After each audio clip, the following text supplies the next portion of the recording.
brother took a $17 million wire from the communist Chinese. What did he do for the Chinese, Jessica? He was a consultant? Sure he was. I'm going to look at this objectively, all right? Because you know I'm Mr. Objective. You are. I'm Emma Applebaum, whatever her name is. Mrs. That's her name, yes. Okay.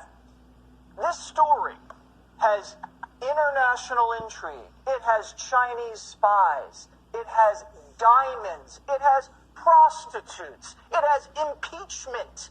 It has cocaine. a big tech conspiracy. It has crack at the Chateau Marmont. It has strippers. It has the president's brother. It has Obama's team worried. I mean, this story is the juiciest story we've ever had. To her to say that this isn't interesting, please. Donald Trump Jr.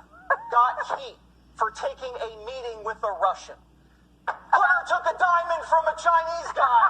How's that not a big deal? My goodness. You're saying if all of a sudden 150 wires were flagged by the Treasury Department coming into Trump family bank accounts, suspicious activity, money laundering, fraud, tax evasion. Donald Trump didn't have one suspicious flag on a Treasury wire. Not one came up. How do I know? Because if he did, it would have been leaked. Yeah. And Obama and Biden's family had over 150 suspicious transactions. And that's an objective Treasury nerd going, oh my God, this just popped up. Local consumer experts and advocacy groups are concerned for people living on lower or fixed incomes that it might put them in an even more uncomfortable position. In a global market trying to bounce back from the effects of the pandemic, economize everything I do. Inflation is continuing to hit consumers hard. I think largely it's supply chain, and obviously, the inflation is just a big part of that. After the U.S. reached a 30-year high on the price of goods, the Biden administration announced earlier this week the costs for rent, gas, and groceries will likely keep climbing, putting retailers, suppliers, and consumers in an uncomfortable position, according to retail sales expert Andrew Wonder. The biggest challenge is the compromise between retailers like Kroger and Home Depot wanting to raise their prices and understanding the cyclicality of how people are going to spend their money. People like Penelope McCallie, a retired senior who lives on a fixed income. She tells me because of the rise in prices, she's changed her shopping days. I chose sushi because it's $5 sushi. It's the only time I could afford it. The cost of things going up as much as they have in every aspect of my life. I'm just not frivolous. But her real concern as an advocate for other seniors through an Atlanta-based group called TORAG is how another price hike may impact their living situation. Senior population is going to become the next big homeless population. Wonder says there's a big push right now for retailers to maintain their costs despite suppliers raising the prices. The White House announced on Tuesday plans to try and lower fuel costs going into this summer by allowing more gas stations to offer an ethanol-blended fuel. For now reporting in Atlanta, Joy Dukes, Fox 5 News. Last year by special counsel John Durham remains set for trial on May 16th in Washington's federal court. At issue is a September 2016 meeting in which he relayed concerns to the FBI from cybersecurity researchers about potential secret communications between servers of the Trump Organization and Russia-based Alpha Bank. The FBI investigated the matter but ultimately found no such suspicious links. Prosecutors allege that Sussman misled the FBI's then general counsel by saying that he was not attending the meeting on behalf of a particular client when he was actually presenting the information on behalf of the Clinton campaign and a technology executive with whom he had worked. Sussman's lawyers have argued the ties were already well known to the FBI. Actor Cuba Gooding in exchange for Benjamin's agreement to use his influence as a state senator to get $50,000 of grants of state funds for a nonprofit organization that the developer controlled. Benjamin is expected to make an initial appearance Tuesday in the Manhattan federal court. He was released and bail was set at $250,000. And radiological attacks. Biden announced the aid after a call with Ukrainian President Volodymyr Zelensky. It is the latest in a series of U.S. security assistance packages valued at a combined $2.6 billion that has been committed to Ukraine since Russia invaded on February 24th. Weaponry and support material has played an important role in Ukraine's successful defense thus far, and the boost comes as Biden is under pressure from members of both parties in Congress to expand and accelerate U.S. aid. The Pentagon said delivery of the material will be expedited but offered no specific timetable. So even when they are delivered, the new weapons and equipment will require some training for the Ukrainian military, which is not fully accustomed to American military technology. U.S. and allied forces had been present inside Ukraine to provide training for 8 years before pulling out in advance of the Russian invasion. Officials say the training may be done by U.S. soldiers in Europe, and the arrangements are being worked out. Meanwhile, the presidents of Poland, Lithuania, Latvia, and Estonia, 4 countries on Russia's doorstep, visited Ukraine Wednesday, traveling to the Ukrainian capital Kyiv to meet with their Ukrainian counterpart, Volodymyr Zelensky, and visiting Borodyanka, one of the towns near Kyiv where evidence of Russian atrocities was found. They underscored their support for the embattled country and demanded accountability for what they called Russian war crimes. The visit came amid growing fears that the war could spread to other parts of Europe, and as 2 Scandinavian nations make moves to explore joining NATO. Now Newsnet's Frank McCaffrey tells us Zelensky says Russia's threat is only growing. Russia still had the capacity to attack, and not only against Ukraine. Poland, Moldova, Romania, and the Baltic states will become the next targets if the freedom of Ukraine falls. Ukrainian President Volodymyr Zelensky is making it clear what's happened in Ukraine can well happen in other nations. The images of Bucha and Mariupol have demonstrated real Russians' intentions to the whole world. Other nations that might need to take into consideration the potential wrath of Putin are Sweden, which was taking in Ukrainian refugees last month by ferry, and Finland. Both have been looking to join NATO. You know, obviously anything that Putin is against could open somebody up for an attack, but I don't think that should sway anybody's or any country's rights or abilities to, join NATO or the European Union or whatever. I mean, the point is at some point we got to stop being afraid of Putin. Is Zelensky's threat that Russia wants to do this to the rest of the world something that should be taken seriously? Well, James McCormick believes that Russia is not the threat it seems to be. Look at Ukraine. They're kicking the crap out of the Russian army. I mean, they're kicking their butt all over the place.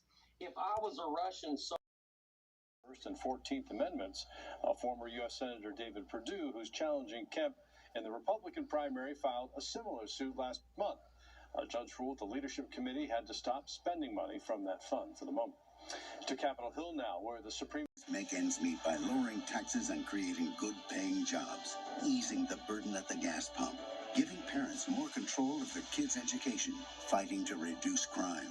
Through all the challenges we've faced, Brian Kemp has always put Georgia first. Shop Academy Sports and Out. Signed by Governor Kemp.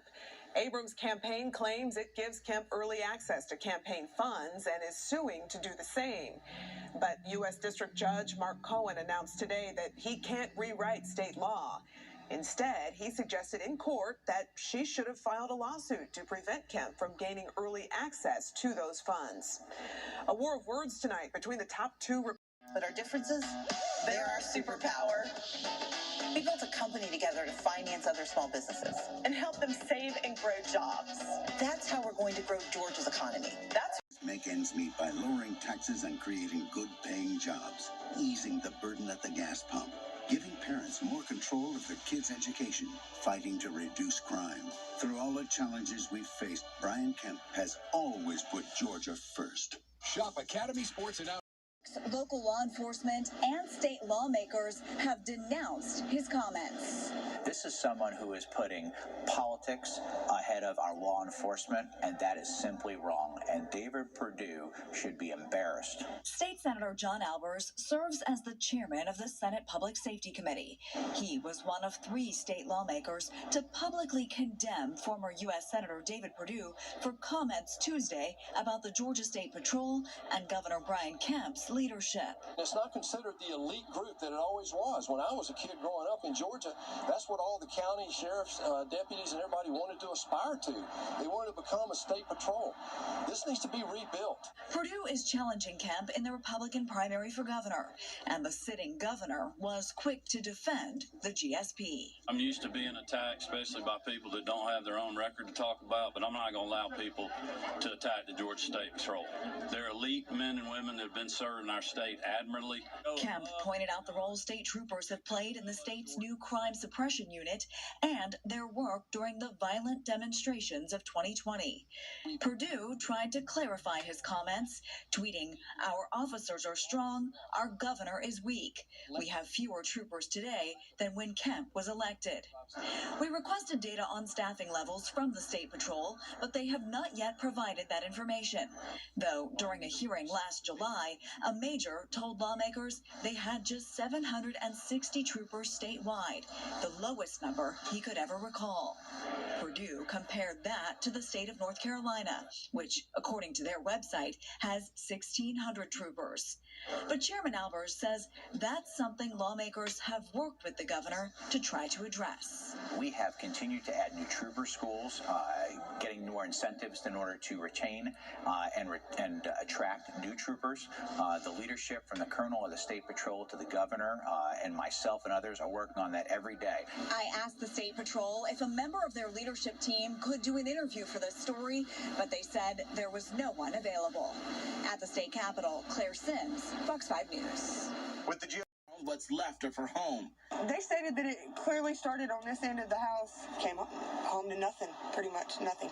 The family was away on vacation when their home caught fire early Friday morning. Warren said it burned for hours until someone noticed and called for help.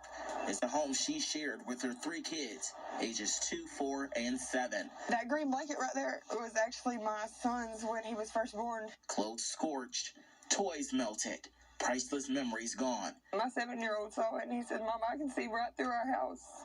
Like, it's gone." Well, I saw my family a couple years ago, and all the pictures and stuff that can't be replaced, no matter what, they were only in stuff, in there. And Alexis Boatwright and her 2-month-old also lived in the home. When I was pregnant with my first child, me and their daddy.